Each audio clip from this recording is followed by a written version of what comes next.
একটা গভীর জঙ্গলে থাকত এক ভয়ঙ্কর বাঘ। সবাই তাকে ভয় করত, কিন্তু সেই জঙ্গলে ছিল এক চালাক শেয়াল। একদিন বাঘ শেয়ালকে দেখে গর্জে উঠল, শেয়াল, আজ তোকে আমি খেয়েই ফেলব। শেয়াল ভয়ে ভয়ে উত্তর দিল, বাঘ ভাই, আমাকে খেলে আপনার ক্ষুধা মিটবে না। আমি চাইলে আপনাকে এমন এক জায়গায় নিয়ে যেতে পারি যেখানে আরও বড় বাঘ আছে, সে আপনার সব খাবার খেয়ে নিচ্ছে।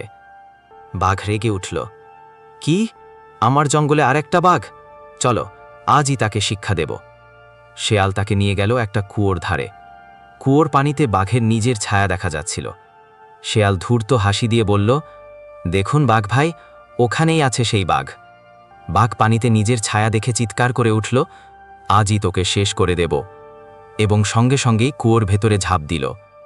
কিন্তু ভেতরে তো কোনো বাঘ ছিল না, ছিল শুধু পানি। হায় হায়, বাঘ কুয়োর পানিতে ডুবে গেল। শেয়াল তখন হো হো করে হেসে উঠল, হা হা, শক্তি নয়, আসল শক্তি হলো বুদ্ধি। এক ছিল ভয়ঙ্কর এক বাঘ। সারা জঙ্গলে তার নাম শুনলেই সবাই কাঁপত। কিন্তু সেই জঙ্গলে ছিল এক চতুর শেয়াল। একদিন বাঘ গর্জে উঠল, শেয়াল, আজ তোকে আমি খেয়েই ফেলব। শেয়াল ভান করে ভয়ে কাঁপতে কাঁপতে বলল, বাঘ ভাই, আমাকে খেলে আপনার ক্ষুধা মিটবে না। আমি চাইলে আপনাকে এমন এক বাঘের খোঁজ দিতে পারি যে আপনার সব খাবার দখল করছে। বাঘ চোখ লাল করে বলল, কি, আমার জঙ্গলে আর একটা বাঘ?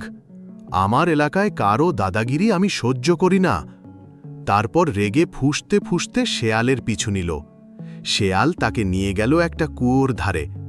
ওখানে পানিতে বাঘের নিজের ছায়া দেখা যাচ্ছিল। শেয়াল চালাকি করে বলল, দেখুন বাঘ ভাই, ওই যে কুয়োর ভেতরে সেই বাঘ। বাঘ রাগে গর্জে উঠল, এইবার তোকে শেষ করে ছাড়ব। তুই কে রে আমার সামনে দাঁড়াবি? এবং সাথে সাথে কুয়োর ভেতরে ঝাঁপ দিল। কিন্তু হায়, ভেতরে তো কোনো বাঘই নেই, শুধু পানি। সঙ্গে সঙ্গে বাঘ ছলপল করে ডুবে গেল। শেয়াল তখন হো হো করে হেসে উঠল, হা হা হা, বুদ্ধির কাছে শক্তি হেরে গেল। দেখেছিস, দুনিয়া শুধু পাওয়ারে চলে না, ব্রেনও লাগে। শক্তি দিয়ে নয়, ন্যায় আর বুদ্ধি দিয়েই আসল জয়।